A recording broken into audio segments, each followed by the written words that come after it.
I'm past 10%. That's a ton of the operating company's capital involved in this sector.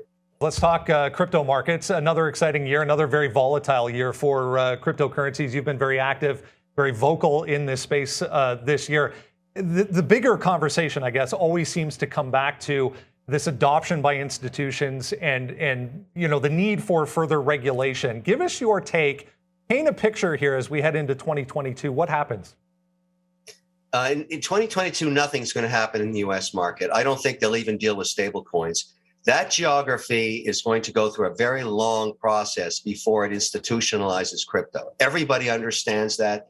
The optimism that was around in February last year around the first U.S. ETF, when the ETFs came into the Canadian market, and you have to hand it to the Canadian regulator. They have been very strong in terms of innovation and letting these new ideas of payment systems be tested in the markets and then adopted in their policy. We just had 2 new licenses granted here in Ontario. They're pan-Canadian for market exchanges. That's fantastic. And that's real innovation. And the way I like to look at that, and this is just a personal opinion, I don't have any insider information or anything, but the OSC has consistently been great innovation, great innovators, very experimental, but never did anything outside of the purvey of the SEC. They were very coordinated.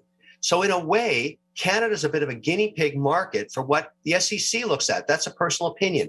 So they're watching what's happening here. We're getting very strong adoption of these various payment systems, crypto platforms, cryptocurrencies, crypto infrastructure, all of that, these different chains. Canada is leading the charge globally in getting investor capital, which is absolutely fantastic, including mine. And other geographies are starting to look at Canada in terms of leadership, in the sense that they're not crypto cowboys. They're not going against the SEC.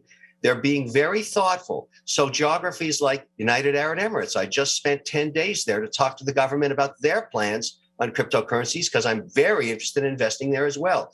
I think for institutional investors now, the new game plan for 2022 is to find the geographies and find the regulators that are going to be more innovative, if you want to call it that, or more liberal, if you want to use that word, and invest in those geographies while we wait out policy in the United States, which is going to eventually happen.